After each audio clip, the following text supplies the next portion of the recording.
English को ज्यादा से ज्यादा और फर फर बोलने के पीछे वो अपने कैरियर को तबाह कर देते हैं। नतीजतन होता क्या है कि वो स्पोकन इंग्लिश में तो अच्छे हो जाते हैं, रटाफिकेशन में तो माहिर हो जाते हैं, बोलने में तो माहिर हो जाते हैं, लेकिन व्यूअर्स जो इंपरेटिव पार्ट है इसका ग्रामेटिकल इंग्लिश वो उसको इग्नोर करके आगे बढ़ जाते हैं। बिस्मिल्लाहिर्रहमानिर्रहीम, अस्सलाम वालेकुम viewers, exploring the world of English के साथ मैं हूं आपका फ्रेंड सैयद सोहेल शाह। व्यूअर्स, किसी ने बहुत ही दुरुस्त कहा है कि CSS is a marathon, it's not a sprint. CSS एक लंबी दौड़ है, वो एक मुख्तसर दौड़ नहीं है। व्यूअर्स, सीएसएस 2025 के अंदर भी कुछ ऐसा ही हुआ। सीएसएस 2025 में 12,792 कैंडिडेट्स ने पार्टिसिपेट किया और उसमें से सिर्फ 355 कैंडिडेट्स जो थे वो सीएसएस में एलोकेटेड हुए। व्यूअर्स, इससे भी सबसे ज्यादा जो संजीदा बात हमें इसमें सीएसएस 2025 में देखने को मिली वो थी व्यूअर्स शहरी कोटा की सबसे ज्यादा नाकामी। यस व्यूअर्स, सीएसएस 2025 के अंदर सिंध शहरी कोटा सिंध देही कोटा से बहुत ही पीछे रह गई। इसके मेन असबाब क्या थे व्यूअर्स? आज मैं उन 7 असबाब को बयान करने जा रहा हूं जो कैंडिडेट सीएसएस में फर्स्ट टाइम 2025 में अपीयर हुए या सेकंड टाइम में अपीयर हुए, तो अब वो थर्ड टाइम अपीयर होने के लिए व्यूअर्स अपने जहन में इन 7 असबाब को मद्देनजर रखने के बाद सीएसएस को अटेम्प्ट करने की कोशिश करें। ये 7 असबाब व्यूअर्स जो कि आपकी फेलियर का सबब बनते हैं, वो कौन से हैं? आप इनको गौर से समझें और आइंदा उसके लिए आप एक लाहेअमल बनाएं कि इन चीजों के खिलाफ आपने जाना है। सबसे पहला व्यूअर्स जो यहां पे सबब आता है वो सबब है व्यूअर्स मयारी रहनुमाई और एकेडमीज का फुकदान। व्यूअर्स, आपको पता है कि सिंध के शहरी इलाकों जैसे कराची, हैदराबाद, सक्खर, इनमें सीएसएस के लिए वो तालीमी माहौल मुयस्सर नहीं जो लाहौर या इस्लामाबाद में पाया जाता है। यहां उन प्रोफेशनल कोचिंग सेंटर्स की कमी है जो उम्मीदवारों को पेपर हल करने की जदीद टेक्निक सिखा सकें। एक्सपीरियंस मेंटरशिप की अदम मौजूदगी की वजह से मयारी रहनुमाई ना होने के बराबर है।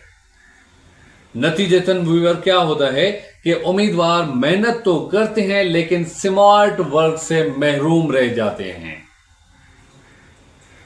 नंबर 1 सबब। नंबर 2 व्यूअर्स जो सबब है वो है अंग्रेजी जुबान पर कमजोर गिरफ्त। व्यूअर्स, अक्सर ये पब्लिक एक्सपोजर जो होता है ये स्टूडेंट कैंडिडेट्स जो होते हैं उनको मरवा देता है। क्या होता है कि शहरी सिस्टम के अंदर जो भी कैंडिडेट्स किसी एकेडमी को, किसी सेंटर को ज्वाइन करते हैं तो वो वहां पे अपनी एक कैपेबिलिटी शो करने के लिए रट्टा सिस्टम का सहारा लेते हैं।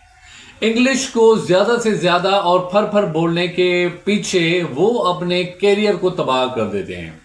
नतीजतन होता क्या है कि वो स्पोकन इंग्लिश में तो अच्छे हो जाते हैं, रटाफिकेशन में तो माहिर हो जाते हैं, बोलने में तो माहिर हो जाते हैं, लेकिन व्यूअर्स जो इंपरेटिव पार्ट है इसका ग्रामेटिकल इंग्लिश वो उसको इग्नोर करके आगे बढ़ जाते हैं।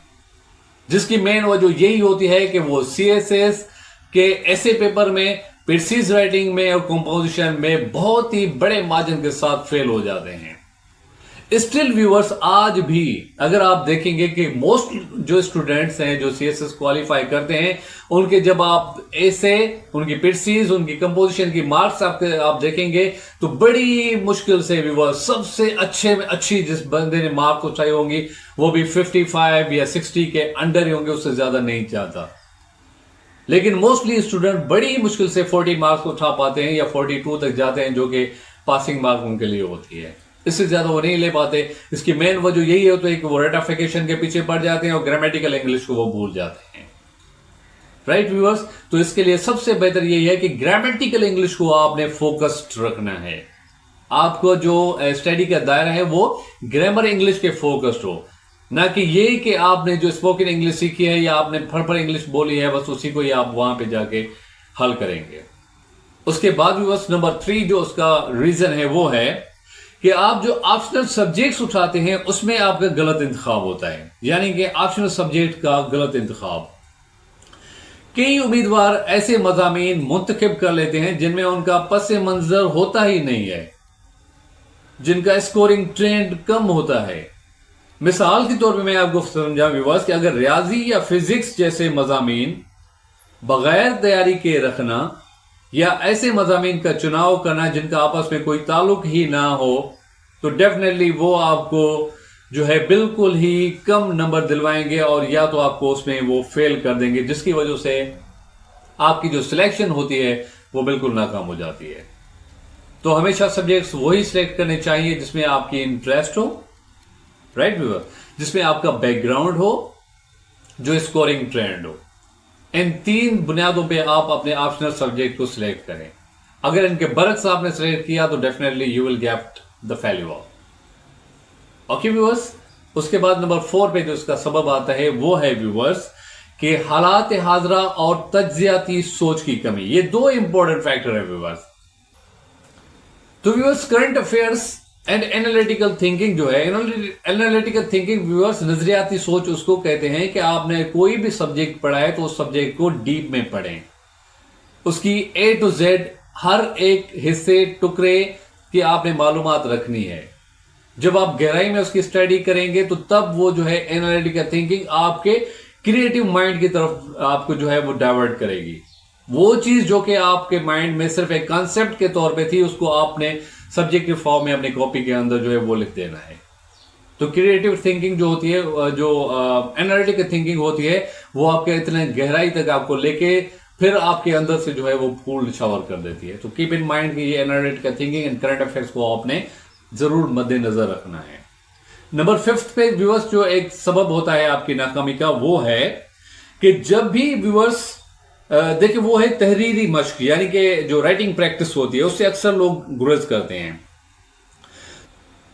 तो व्यूअर्स, जो लिखने की आदत आप में नहीं है, फॉर एग्जांपल आपने ये बोला कि बस ये मैं सब्जेक्ट पढ़ लेता हूं, उसके बाद प्रैक्टिस कर लेता हूं, फिर आपने मजीद और 2-4 लाइनें पढ़ ली, आपने एक्सरसाइज को जो है राइटिंग प्रैक्टिस को आपने छोड़ दिया, तो डेफिनेटली व्यूअर्स रीजन ये होगा कि आपकी प्रैक्टिस होगी नहीं। जब एग्जाम हॉल में आप बैठेंगे आपके हाथ भी नहीं चलेंगे, अगर आप लिखेंगे तो थक जाएंगे, या आपकी स्पीड बहुत स्लो होगी जिसकी वजह से आप उसको पूरे तरीके से पेपर को सॉल्व ही नहीं कर पाएंगे, नतीजतन आप फेल ही जाएंगे, राइट व्यूअर्स। उसके बाद व्यूअर्स जो इसका मेन सबब है वो सबब व्यूअर ये है कि समाजी और जो मुआशी दबाव है ये बहुत ही इंपॉर्टेंट होता है, जो कि इंसान की ज़हनियत कैफियत पे ज़्यादातर असरअंदाज होते हैं व्यूअर्स।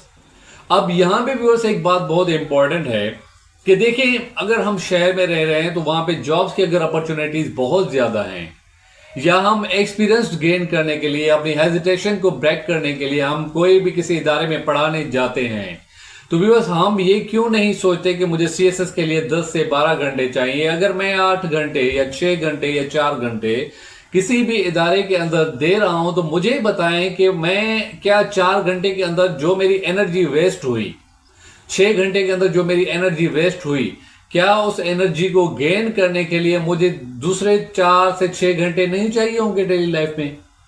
डेफिनेटली चाहिए होंगे। अगर 4 से 6 घंटे आप किसी इदारे में गुजारते हैं, फिर 4 से 6 घंटे आप उस एनर्जी को रिवर्स करने, उसको फिर से लाने की कोशिश में लगे रहते हैं, तो व्यूअर्स आपके पास टाइम क्या बचेगा CSS को तैयारी करने के लिए।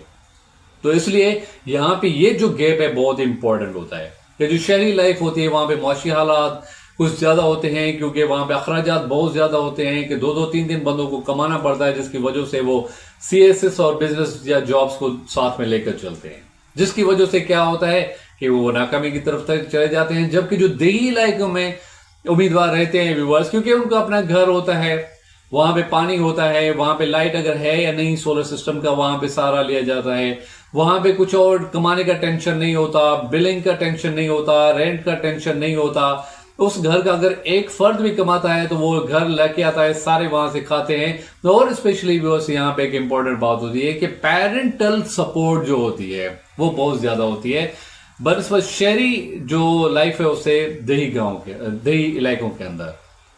देही इलाकों में जो पेरेंट्स होते हैं उनका भी यही टारगेट होता है कि मेरा बेटा मेरी बेटी जो है वो सीएसएस के लिए तैयारी कर रही है, तो मुझे उसको टच नहीं करना, मुझे उसको छूना नहीं है, उसको कुछ कहना नहीं है, उसको टेंशन नहीं देना, उसको कुछ बताना नहीं है, कुछ मसाइल शेयर नहीं करने, जिसकी वजह से क्या होता है कि वो इजिली सीएसएस को पढ़ने में अपना फोकस रखते हैं। भले वो लॉन्ग टर्म क्यों नहीं हो, मैराथन क्यों नहीं हो, 1 साल हो, 2 साल हो, 3 साल हो, उनके लॉन्ग टर्म प्लानिंग होती है viewers. And this is long term planning जो है वो शहरी इसमें इलाकों में नहीं होती, जिसकी वजह से वो डाइवर्टेड होते हैं, वो उनकी स्टडी जो है होती है वो डिस्टर्ब होती है, वो उसको अचीव नहीं कर पाते। राइट व्यूअर्स, उसके बाद जो नंबर 7 पे लास्ट जो व्यूअर्स आपका रीजन होता है फेल्योर होने का, वो होता है कोटा सिस्टम पर हद से ज्यादा इंतजार करना। तो व्यूअर्स देखिए, सिर्फ अगर इस चीज को रखना है कि कोटा जो है महदूद है, 4, 5, 8, 10 सीटें हैं और देही की जो कोटा है वो तकरीबन 15, 20, 25 है, तो मैं कैसे अचीव कर पाऊंगा, इतने कैंडिडेट्स हम यहां से हो गए, तो नहीं व्यूअर्स, इस बात को आपने जहन में नहीं लाना। देखिए, जब कोई एक रेस होती है ना व्यूअर्स, वो घोड़ों की रेस हो या इंसानों की रेस हो, जब वो दौड़ में चलते हैं तो वहां पे हुजूम होते हैं दौड़ने वालों का, लेकिन जब वो अपनी एक पूरी एनर्जी के साथ उसके पीछे दौड़ता है और अपनी मंजिल को अचीव कर लेता है, तो देखिए उसके पीछे कितने लोग होते हैं जिसको वो ओवरटेक करके उनको पीछे छोड़ के आगे चला आता है। तो सीएसएसपी एक रेस है, इट्स मैराथन। इस मैराथन को व्यूअर्स आपने सबसे ज्यादा तेजी से दौड़ के अचीव करने की कोशिश करनी है। यहां पे कोटा सिस्टम की जहन में बात ना रखें, मेरिट भी है, आप 10 में से 1 हो सकते हैं, आप 20 में से 1 हो सकते हैं, आप 50 में से 1 हो सकते हैं, अगर आपकी मेहनत उसके लिए है तो। अब व्यूअर्स, इन 7 जो असबाब हैं, इनको ओवरटेक करने के लिए क्या करना चाहिए? व्यूअर्स, सिंध के शहरी नौजवानों में काबिलियत की कोई कमी नहीं है, अगर वो अंग्रेजी राइटिंग बेहतर करें, रोजाना तहरीरी मश्क को मामूल बनाएं और मयारी जरीदों यानी जैसे द डॉन है या द इकोनॉमिस्ट है उसका मुताला करें, तो वो न सिर्फ कोटा बल्कि ओपन मेरिट पर भी कामयाबी हासिल कर सकते हैं। कामयाबी के लिए किताबी कीड़ा बनने की बजाय एक तज्जियाकार बने और अपने जवाबात में ठोस हकायक और नक्शेजात का इस्तेमाल करें।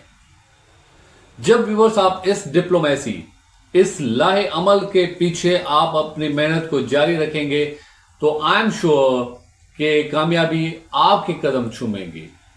ठीक है व्यूअर्स, उम्मीद है कि आप इन सारी चीजों को नजर में रखेंगे। उसके लिए व्यूअर्स आप मेरे चैनल को सब्सक्राइब करें, क्योंकि मैं आपको ग्रामेटिकल इंग्लिश सिखा रहा हूं, वो ग्रामेटिकल इंग्लिश जो कि सीएसएस, पीसीएस, पीएमएस के एग्जाम्स के लिए बहुत ही इंपरेटिव पॉइंट है। तो keep on watching, I will be right back. मैं इसको रिज्यूम करूंगा, जो हमारा डायरेक्ट एंड इनडायरेक्ट का सिस्टम चल रहा है, वहां से अब डबल इंपरेटिव के हम डायरेक्ट एंड इनडायरेक्ट नरेशन सीखेंगे। So keep on watching, I will be right back with that topic. Thank you so much.